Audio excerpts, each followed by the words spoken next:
Okay, it's been a minute since I have really sat down and filmed a video, and you know what? There's time for all that discussion later, but right now, we're just gonna. I'll go into that all at the end of this video if you care or if you're curious. So for now, we're just basically gonna jump straight into the video. I've been meaning to talk about this game for a bit, but one, this is not normal because normally I like to beat a game before I talk about it or like experience the full game. But in this case, I have, 150 hours and not even technically, I still haven't beat the game, but we're gonna make an exception because for me to actually beat the game, like the playthrough my husband and I have together that I'm the closest on, we're at a point where it's going to take us a minute to beat it, and then I have like my two personal playthroughs. One I'm much further on, but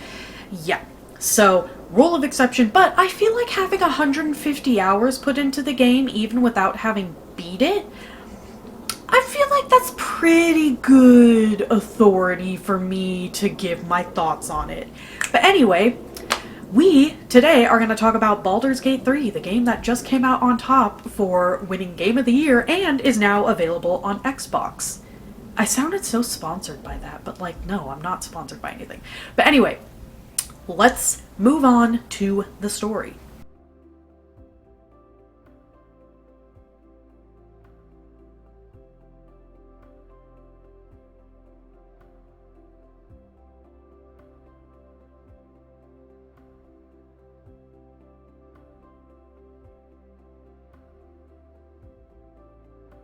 So, the story part of this, it's gonna be super quick, and I mean, generally, when I talk about the story, it really is the quickest part. I just like to give a base synopsis so people can know if they're interested or not.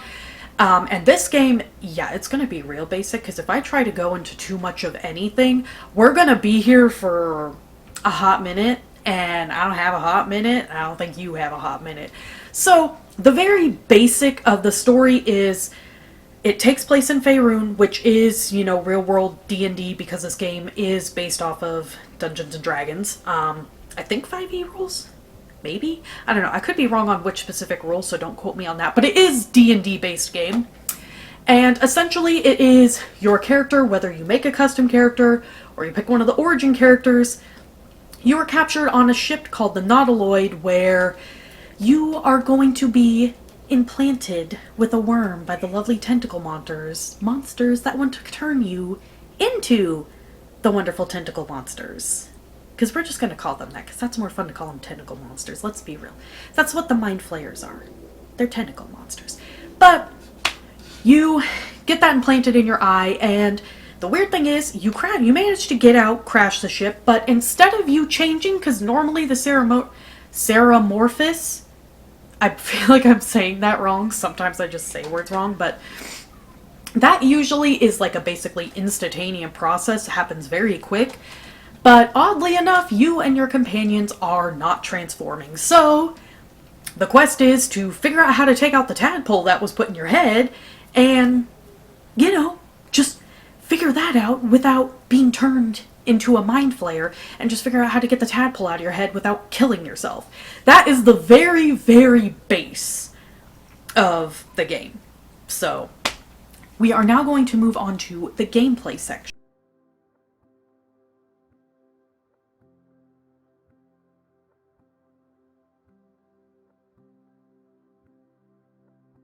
So, when it comes down to the gameplay for Baldur's Gate 3, it is, of course, turn-based, and then it's just kind of, I guess you could argue, like, open world for exploring, and there's just plenty of side quests and everything. Now, I will say, I am someone who is normally much more of a console gamer. I prefer console, but I will say for how Baldur's Gate 3 is set up, it is, the interface and everything, it is a little easier on the PC because, for instance, you just have all the spell slots and your action and your bonus action and all of that is just on the bottom of the screen, and you just click it with your mouse, and it's very simple. nice and simplified, normal of press I for inventory and like J for jump and all that kind of normal stuff. And I did, when I first played this, because of course it came out on the computer first, or the PC first. So I played it on PC and then we got it on PlayStation. So I did play the PlayStation version after the PC version, and I just want to strongly say the interface on the PS5 is not bad. Not by any means is it bad.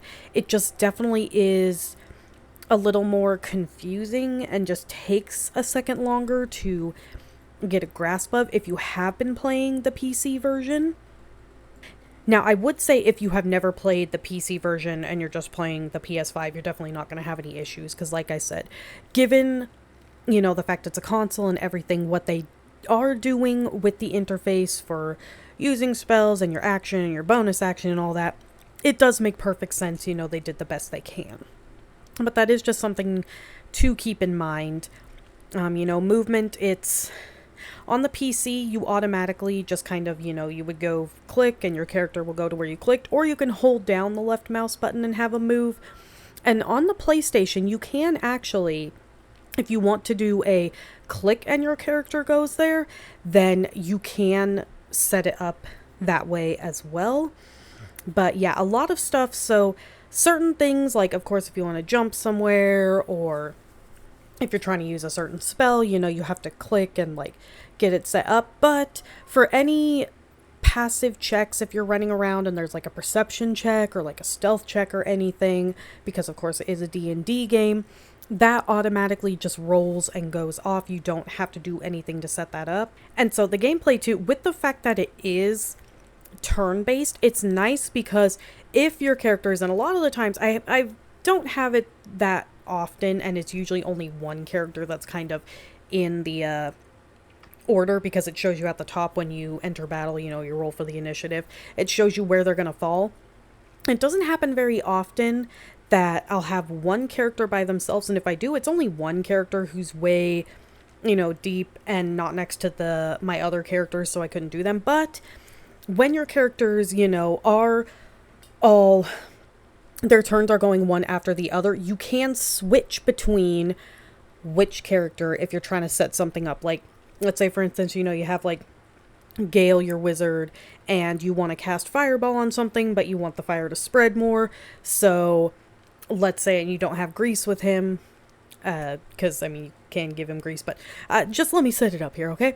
So you can go to like your character or whoever has a bottle of grease or whatever, and you can just click them, even if Gale was technically supposed to go first. So you can throw the grease bottle where you want it and then cast Fireball, and then it goes from there. So that is something to keep in mind you can do, and can make it so even if technically the characters aren't in the exact order you want them to go, you can kind of switch it up a little to set up and play and get like the kind of moves that you want done. So that's always a nice thing. And like I said, it doesn't happen very often that somebody is just off by themselves, so you can't really do that. And I've never had it where all four of my characters are spread so far apart that I have to go in the turn order that they're in. But yeah, like at least, maybe that does happen, but I've never had that. You can do things with your group, for instance, like if you need to split them up because you're trying to sneak somewhere. With sneaking, you'd want to do that to try and get sneak attacks, and you don't necessarily want everybody to get caught, so you can split off one person from the group and have the other three together, or split 2 and 2 where everybody's split up, which is also very helpful. Like, and sometimes too, there are certain areas where you maybe just want one character to go, even not just for sneaking purposes, but just one area. If you played the game, you know what I'm talking about, where you kind of just want to split them off and have just one go do it by themselves. So that's always a good thing. There's the only really complaint, I guess you could say, I would have with the gameplay is sometimes the NPC's auto-pathing doesn't always work great. And even your own, because, for instance, when you're playing on the PC and if you click somewhere, it they don't always go in the way that you expected them to go, and you're like, where are you walking? And sometimes then they'll like roll into a battle that you weren't trying to get into, which can be a little annoying. Or if you're moving, and it's most common with Astarion, although I think they fixed it, like it's pretty infamous that Astarion, for whatever reason, doesn't follow. But you'll jump somewhere, and everybody can reasonably jump, but then you've always got that like one character who, for whatever reason, is way back at that first jump and they're just refusing to move. So you have to go and you have to split them off from the party, because whoever, like when you switch to a character, everybody will auto path to go be by the quote unquote leader. So you would want to split that person off just to make sure not everybody runs back after you're going to try to get them to jump. So you go click on that person, then get them to jump. That's the only issue, is sometimes the auto pathing is just really weird, but it's not game breaking. It's not the like most annoying, like, oh, it's just so common and so integral to gameplay that like you just want to throw your controller out the window because it happened or something like that, you know.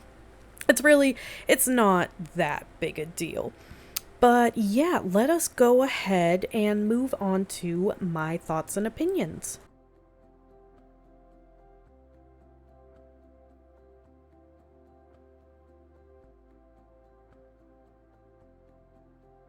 Okay, so this is going to be a long portion, and I'm going to go ahead and tell you now, if you're interested in the game, go check it out now. This is going to be kind of spoilers. I'm going to talk pretty freely. Not specifically about the end of the game, obviously, because I've, read some stuff, but I haven't played it myself, so I don't want to say anything if I, read something out of context wrong and give wrong info on the end of the game, but yeah, honestly, and sorry if I sound stuffy, just FYI, I was gonna wait to record this video, just sidetrack, until that got better, but this stuffy nose from me being sick, 2 weeks ago, yeah, it's 2 weeks ago now, it's lasting a hot minute. So it's a lot better than it was, but I'm gonna do my best to try and edit out any, stuffy nose sniffing if it gets too ridiculous, but yeah, just as a forewarning. But anyway, so this game, when it first came out, I don't know, I didn't really get maybe as much into it just because my husband and I did a playthrough, and it's not recommended, and I highly recommend not doing a playthrough with somebody for your first playthrough. That was a mistake we kind of made, but we really like gaming together, and there's not a lot of couch co-op games to really do that anymore. So to find a really story-driven narrative game that we can sit and play together doesn't happen very often. So with Baldur's Gate, we kind of jumped on the chance, and his buddy had actually gifted him Baldur's Gate 3 because he was only debating about getting it, and he played it with him.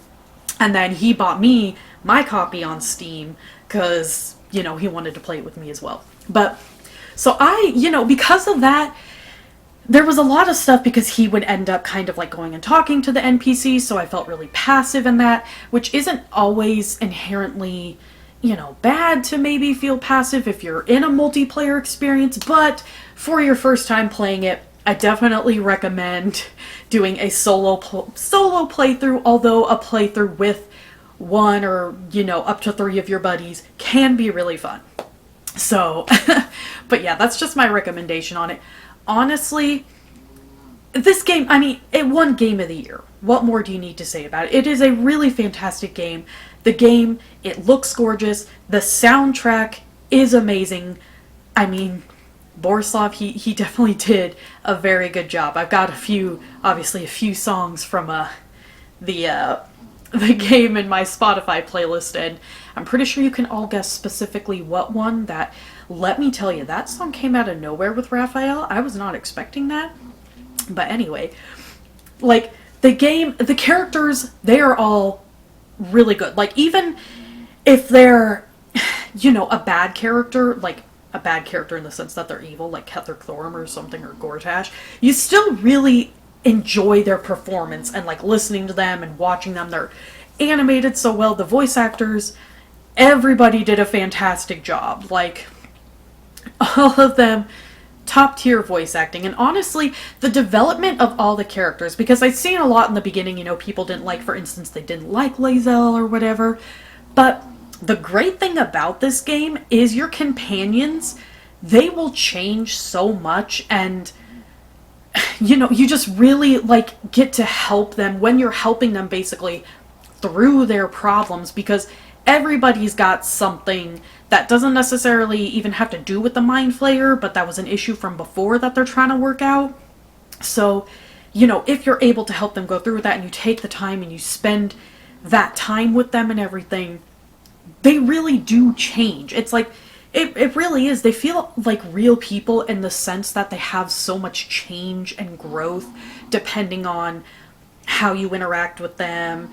If you're choosing to romance someone, what you encourage them to do. All of them have, their likes and dislikes.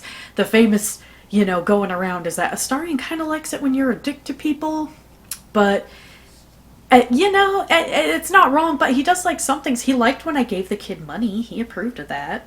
So, But that's the thing, too, is I feel like none of the characters are necessarily... Well, okay, I say that, but, like, Karlach. But, the characters... There are characters that aren't... It's like, oh, they're 100% good and they never do anything wrong. It's like... No, Astarion, yeah, he's not a perfect dude. He's made mistakes.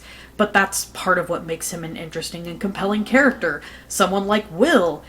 Making a deal with the demon was probably a really stupid idea, but the thing was, he was 17, like a teenager who his dad had went missing at the time, so he was in charge of Baldur's Gate, and he didn't know what he was doing. He just thought he was doing what was best for his people. Was it a stupid choice? Yes, but can you fault him for it? No. It feels like a lot of, choices and everything they make, it feels like real people, because it's like, yeah, maybe they don't always make the best decisions. Lae'zel, it takes a bit of work to get her to understand the truth of like, hey, Vlaakith isn't what you think she is. But when she does realize it, she's a completely changed and different person. Like, the game, it's just so full and rich of stuff. And the thing is, my husband and I, we have explored so much of the game, especially in Act 3, because that's when you thought there was a lot of stuff in Act 1. Act 3 has a lot of stuff, and there was stuff we still found out, even in Act 1, when we thought we had thoroughly explored everything. Like, I was watching a video, and we found something that we had no idea about. So when I started, what's my third playthrough, but my second personal playthrough, like, I went and did that because we had no idea. We thought we had thoroughly explored everything. Because he's done Act 1 a few times. But there was still something we had missed, and we probably wouldn't have known about had we not happened to find a video of someone else who had discovered it.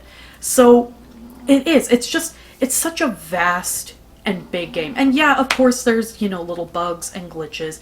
But the thing is, there's nothing really super game-breaking, and Larian as a company... They have really set the bar for being so phenomenal about patches and hotfixes and really listening to the community. So I would just like to say, side note, anyone who's trying to like bully Larian Studios because they're not getting a specific thing they want, sit down and shut up. Because Larian is doing the best they can. They are still only one company, but they are doing a phenomenal job in trying to keep up and make sure this game continuously, they're giving the best experience that they can give, because they went out and stated like they wanted the game to be out, and with any kind of paid DLC, it wasn't you were having to pay for content in order to get the full story. Like, you were getting the full thing just at base value. If you bought the game, you would never have to buy a DLC to get a full complete experience. It's like I said, there's a reason that it won Game of the Year. It's an amazing RPG. The turn-based combat, I know a lot of people aren't liking that anymore, but really, come on, turn-based combat, it's not that bad. And here's my controversial, that whole meme of like, what's gonna have you like this, and it's Flynn Rider with a bunch of like the swords around him from Tangled. My thought is, I don't really hate QuickTime events, as long as they're fair and give you a chance, because QuickTime events, it's like you're playing a video game. You kind of really shouldn't necessarily be setting your controller down and acting like it's a movie. You're playing a game. You're taking an active part. You're not watching a movie. Even if it's a cutscene, you're still playing a game. So that's just my controversial opinion. I don't think that quick time events are the devil like some people seem to think they are, but that, again, that's my opinion. Don't mind my snoring dog, who's been snoring this whole time because she's old and tired, okay? Give her a break.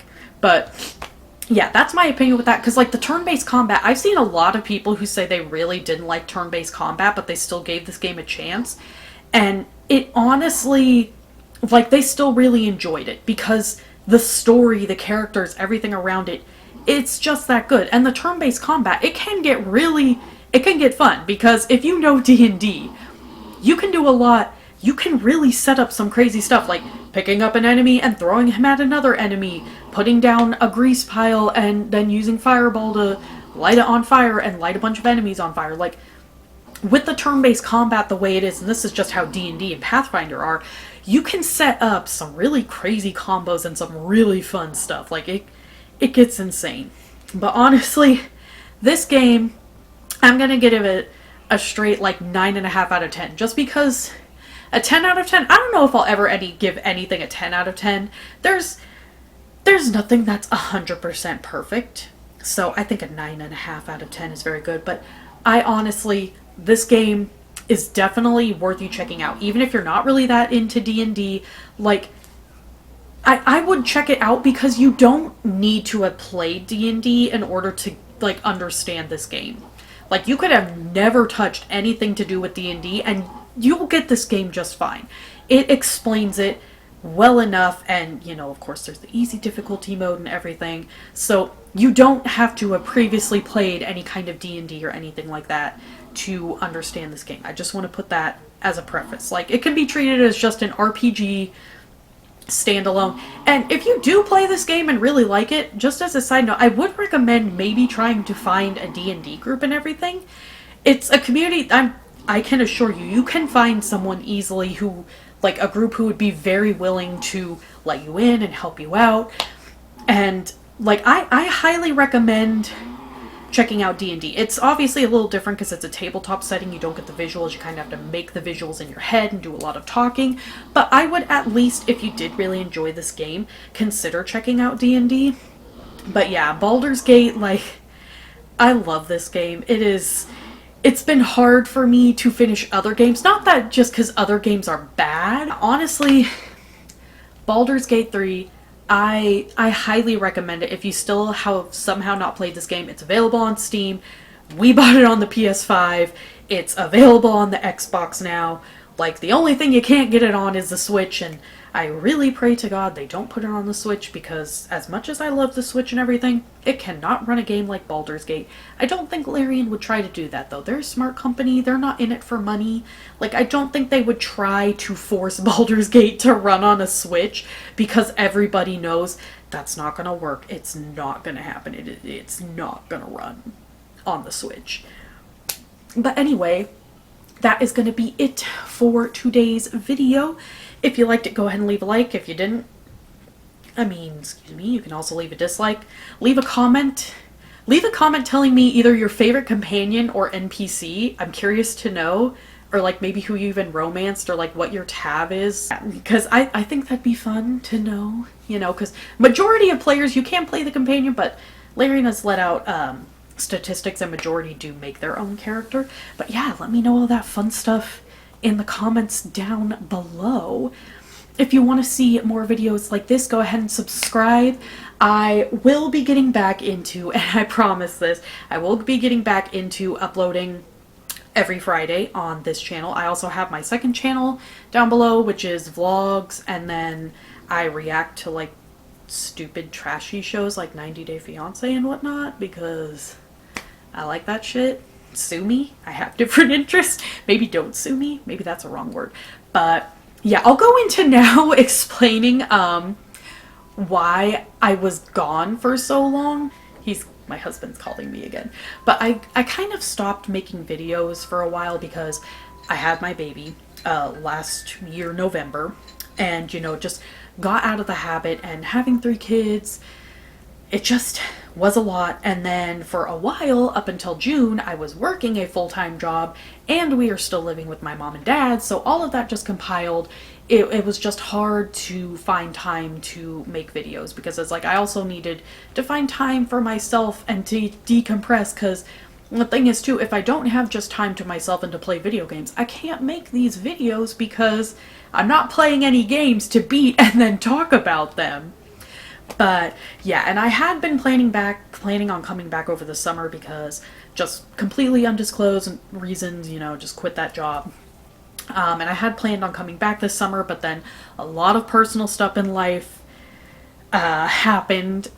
We're just gonna say that. And then in November, I had started streaming again finally, and I was like, oh, I'll come back to making videos too. And then, like I said, 2 weeks ago, I got really sick, and I was just like dead for like almost a week with this sickness. And then, yeah.